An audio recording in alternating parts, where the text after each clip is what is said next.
Fall is just around the corner. It's time right now for me to start getting all the books and bins organized for the new school year.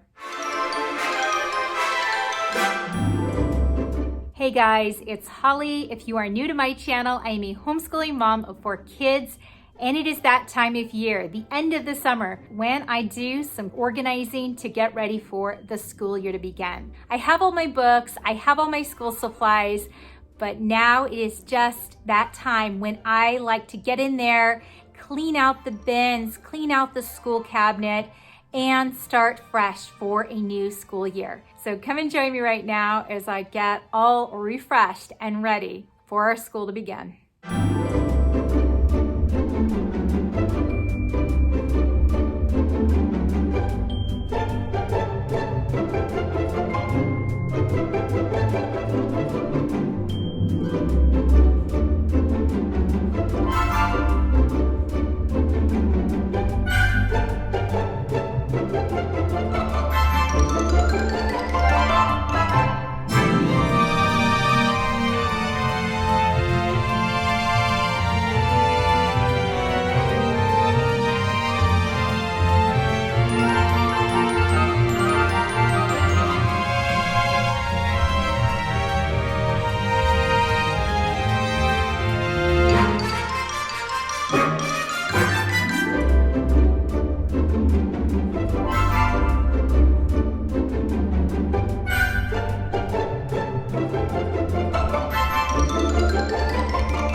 Well, that is the first process in me getting all organized. I clean out all the plastic bins, take all the old stuff out, wipe them all down real good, and put in all the new stuff. Just to explain a little better what I put into each of those bins, these 4 piles here are going to be each of my 4 kids' different books for their particular bins. I will show you right now who gets what.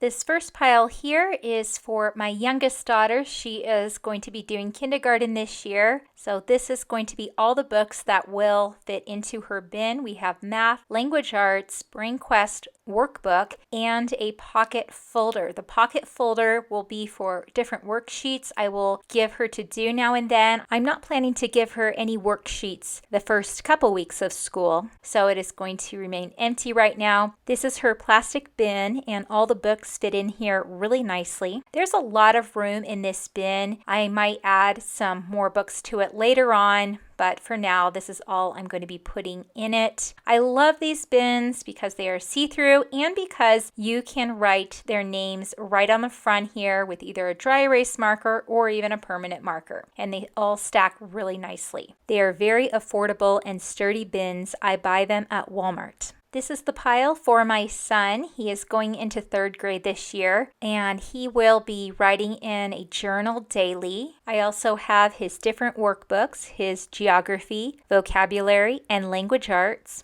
And then he also has a pocket folder, and his pocket folder will have a sentence structure worksheet as well as a paragraph building worksheet for him to work on the first day of school. I also will be putting in his whole week's worth of reading comprehension and cursive. And I always photocopy out of the reading comprehension and cursive books, so I will do a whole week's worth of lessons and stick them in here the beginning of the week. Same with the cursive. His box, all cleaned out from last year, I will add all the new stuff to. Now, he does not have as many workbooks as last year. I am thinking I'm going to get him a smaller, more shallow plastic bin for later on in the year, but for now, we'll just stick with this one. Here's the pile for my middle daughter who is going into 5th grade. She also has a composition book for her daily journal. This is her spiral notebook that she uses to put all her math work in. Then her workbooks, vocabulary and geography. This is her pocket folder, and in her pocket folder, she will also have her daily reading comprehension, the whole week's worth. Again, I will photocopy and stick it in here. Also, she will have this weather chart, and this weather chart is good for a whole week. She has a more shallow bin because she doesn't have as many books, but you can see that everything fits in here very nicely with room to spare. My oldest daughter, who is going into 6th grade, has a very similar pile of books. She has her composition book for her daily journal, her spiral notebook for her math, vocabulary, and geography workbooks, and her pocket folder. And her pocket folder will have her week's worth of reading comprehension, photocopies, and her weather chart. Mainly for my 3 older kids, this is not going to be all of their schoolwork. This is only the things that we keep in their bins for them to work on first thing in the morning. We store the rest of their books in our school cabinet, which I will show you in a minute. You can see right here just how nice and neatly these plastic bins stack together. And here is the school supplies that I like to have ready for the school year to begin. Starting with this pencil sharpener right here. I really like this particular pencil sharpener because it is battery operated. I could move it around wherever we need it. It tends to last a long time. Speaking of pencils, you can never have enough of them. At least we can never have enough of them when it comes to our school. I went ahead and got this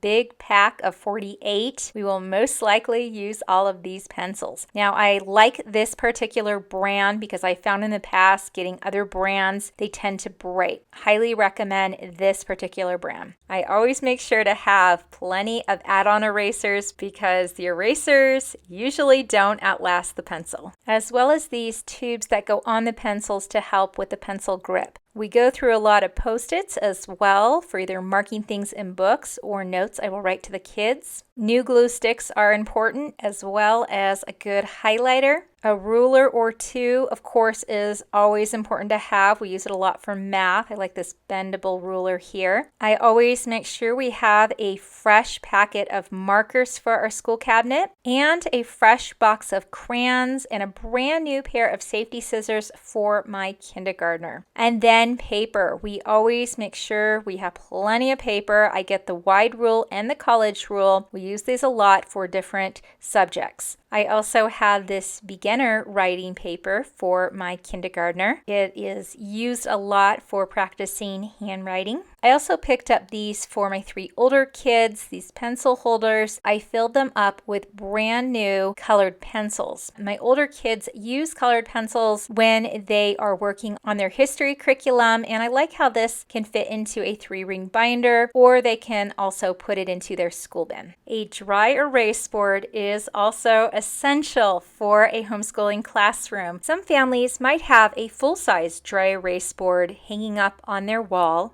I prefer the handheld one because I work one-on-one a lot with my kids and I need to move around with it. I always make sure to have some brand new dry erase markers before we start the school year. While I'm on the subject for must-have items when it comes to school supplies for homeschooling, I highly recommend owning a good printer copier. This right here is our printer copier, and I need to tell you, I really love this brand and highly recommend it. We got this printer early this year when our old copier died on us, and I have been so happy with this particular one. You can see right here is where you scan your documents if you want to make photocopies of them. There are many great qualities about this printer. It prints out things really well. It prints pretty quickly. With homeschooling, we do a lot of printing and photocopies. Constantly using it throughout the school year, you definitely want to have a good printer copier. This has been a great investment. I will put a link in the description box below if you are interested in getting this particular printer copier. And then of course you want to have a good supply of printing paper. I always make sure I'm well stocked up before we start the school year. And our classroom would not be complete without a globe. A globe is another great thing to have for a homeschooling classroom or just part of your homeschooling supplies. We use our globe often with either geography or studying learning something in history. This is where we store the rest of our school books. This is inside of our homeschooling cabinet. Here is the math textbooks that my two older ones use, as well as their 3-ring binders they use with math. You can see we have other books in here for other electives. We have some dictionaries that we use for school. We basically store all our school supplies into this cabinet. I did an entire video on how I organize all of our homeschooling books and supplies, so if you want to go and check out that video later, I will put the link for it in the description box below. And right here is where we do majority of our schoolwork, right at our kitchen table. And I definitely hope this is encouraging to any of you out there that feel they don't have enough space to homeschool. You can really do your homeschooling anywhere.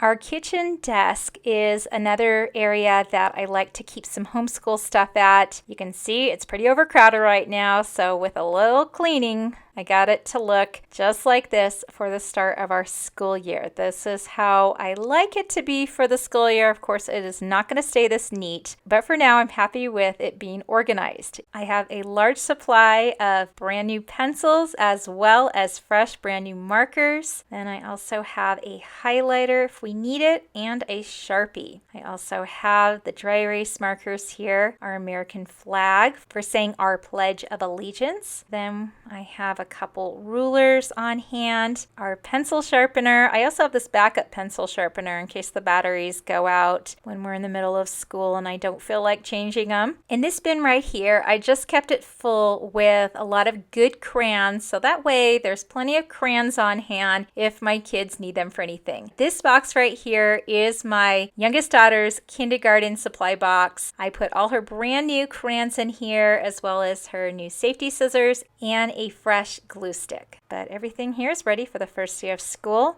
Well, that is everything that we need to get started with our homeschool year. You can see that I don't have a whole lot of supplies, but just some basic things. I hope that this video might have been helpful, gave you some ideas on ways to organize a couple of your homeschool items, and maybe gave you some ideas of things you might want to add to your school supplies. Thank you so much for watching. If you enjoyed, please hit the like button. Don't forget to subscribe if you haven't already, and may you have a wonderful day.